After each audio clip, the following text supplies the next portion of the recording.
Welcome back. The World Series is fast approaching, so let's keep the playoff baseball talk going and head over to the ALCS showdown in Toronto.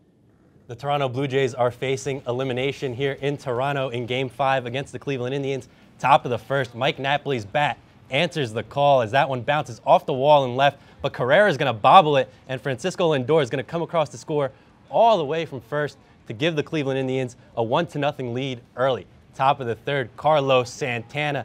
He does his best impersonation of Jose Bautista as he watches that one sail out of there. The Cleveland Indian fans in Toronto giving Santana a standing ovation as he crosses the plate, making it a 2-0 lead for the Indians. Top of the fourth, the veteran Coco Crisp sends one of his own over the wall and right. That's going to pad the lead for the Indians, making it a 3-0 ball game as Marco Estrada's struggles continue early in the ball game. Back in Cleveland, the fans are having quite a year as the Indians try to go all the way to the World Series. Bottom of the ninth, Troy Tulowitzki trying to salvage the season for the Blue Jays. He's going to pop it up into foul territory, and Carlos Santana makes the final out, sending the Indians to the World Series, a 19-year-in-the-making win. Thank you, Giuseppe. For more on the Cleveland game, we're going to bring in our correspondent, Joe Rea.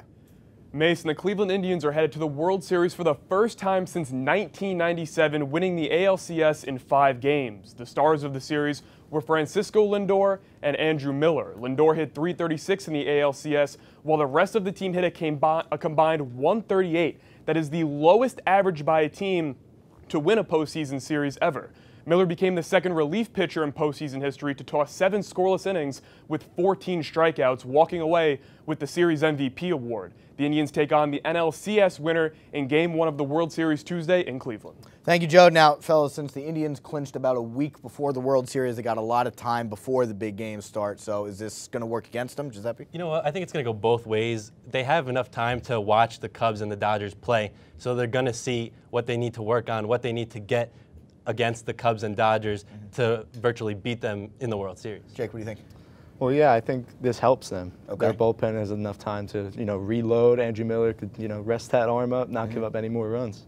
Yeah, I'm gonna agree with what Giuseppe said. It could go either way. I mean, it could go badly because you have guys like Daniel Murphy last year for our beloved New York Mets. He hit over 500 in the NLCS, and then there was 6 days off between then and the World Series, and he only hit 150 in the World Series. But it could benefit them for guys who are worn down, like Jake said. Andrew Miller, he pitched 7.2 innings in 5 games and 16 batters. I think the key here is Terry Francona. We look at what he's done in postseasons before. He's one of the best postseason managers we see in our lifetime, for sure. I mean, the way he deals with these long-time breaks and everything, it's phenomenal. He's going to keep the team ready. Now let me throw another one at you. The Indians are either going to be facing the Dodgers or the Cubs. Either way, are they the underdog? Tell me what you think. I don't think they are the underdog when they face the Dodgers. If they're going against the Cubs, I think they will be the underdog. But I will say this, I'm going to talk to my friend Steve, who lives in Chicago, is a big, diehard Chicago fan. That streak can go on another year. The Cleveland Indians are winning the World Series. Are they not? Yes, they are. Craig, what do you think? I'm going to say yes against the Cubs. They're the underdogs, but no against the Dodgers. Same thing as Antonio here. The Cubs were the favorites all year to win the World Series. So there's no way that the Indians could be the favorites against the Cubs, even if the Indians beat the Boston Red Sox and Toronto back-to-back. I think the Cubs are still the favorites. Okay. You know what? I'm going to do something that's a rarity on this show, and I'm going to agree with those two over there. Kind of. I'm going to say that they are not the underdogs because they were not the underdogs now, but in the regular season, if this was a regular season game, they would be. But the way they've been playing and pitching now, Andrew Miller in the bullpen doing great things for him, Carlos Santana, Mike Napoli, and Francisco Lindor, the way they've been hitting for them now, this team is almost unbeatable. I think it's safe to say the Indians are the favorite. They have the least amount of errors in the postseason of all the teams, and they have the lowest ERA, 1.77. They're playing the best right now, and I think they're the favorite. Good stuff, guys. So we got 2 more teams competing for a spot in the World Series. So let's take a look at yesterday's game between the Cubs and the Dodgers. Giuseppe? At Chavez Ravine, Anthony Rizzo and the Cubs are looking to take Game 5 against the Dodgers. Kenta Maeda on the mound for the Dodgers. Anthony Rizzo is going to send this one into the corner in right field. Dexter Fowler, who was on the move from first, is going to score all the way from first, making it a 1-0 lead for the Cubs early as Anthony Rizzo gets in with the RBI double. Bottom of the second, John Lester on the mound for the Cubbies. Jock Peterson at the plate. He's going to bunt this one towards third base. Lester's going to pick it up and bounce it to Rizzo to get the final out of the inning in style. Bottom of the fourth, Howie Kendrick is going to try to steal base, and he's going to be called out immediately, but upon further review, Chris Bryant did not get the glove down in time, and the umps would reverse the call, and Kendrick would be safe at third. Gonzalez still up in the bottom of the fourth. He's going to ground this one to Rizzo. Rizzo bobbles the ball, but they do get the out at first, but a run comes across to score as Kendrick crosses the plate, tying the ball game up at 1 apiece. Top of the sixth, Addison Russell at the plate, and this continues to be the year of the youngsters as Addison Russell sends this one over the wall, a no-doubter as the Cubs bats continue to stay fired up in the past 2 games.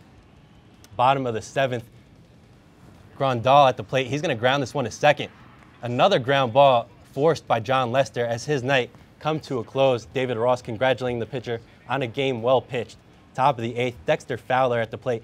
Fowler grounds this one to Gonzalez. Gonzalez is not going to make the throw to home. He's going to try to go to first, but Fowler beats him at first, and a run comes across to score. Still the top of the eighth. Chris Bryant at the plate with runners on the corners. Bryant grounds this one to Turner, but Turner's not going to get him out at first as another run comes across to score for the Cubs, making it a 5-1 ball game. And still the top of the eighth, bases loaded for Javier Baez. He hits this one off the wall and right. That one's going to be bobbled by Puig as he tries to make the throw as quickly as possible. 2 runs come across to score for the Cubs, making this a 6-run ball game. Javier Baez is a little hurt, but he's going to be okay as the Cubs win this one by a score of 8-4 and take a 3-2 series lead back to Chicago. Now, fellas, Dodgers, they need to pull ahead with the Cubs here. What pieces are they missing to get that done? You know what? I think the Dodgers, they worked on their pitching. I talked about Rich Hill last week not being such a great pitcher for the Dodgers, but he proved me wrong, and he really showed up for him. But then they have Urias, and Urias really needs to work on himself. And then they got guys in the bullpen like Joe Blanton, who pitched really well for them up until the NLCS. And this whole thing with Clayton Kershaw pitching, Kenley Jansen pitching, and Rich Hill being their best pitchers, it's not going to work for them in the World Series if they make it that far. I think that their problem has been their overuse of their bullpen. Look at last night. They pulled Kenta Maeda after 3 2/3 innings for a reliever to go against John Lester. I don't know what they're doing there. I think they're overusing their bullpen. I don't think their bullpen's very good, but it had been working up until last night. It's just like he said, the overusing of the bullpen. They're taking the starters out way too early, even though they're pitching well. Joe Blanton, Pedro Baez, Ross Stripling, it's not cutting it for him. The only one that's working is Jansen. It's the same issue as last year, same issue as the regular season. The Dodgers bullpen is not good enough. Jake, wrap it up for us. I'm just going to have to agree. Their bullpen is simply not good enough, but the fielding does not help either. They're making errors. They're not hitting as well, and Clayton Kershaw can't pitch every game for you. I'm sorry. Gotcha. Thank you, fellas. That'll do it for baseball. Stay tuned because we have some NFL action coming at you right after this.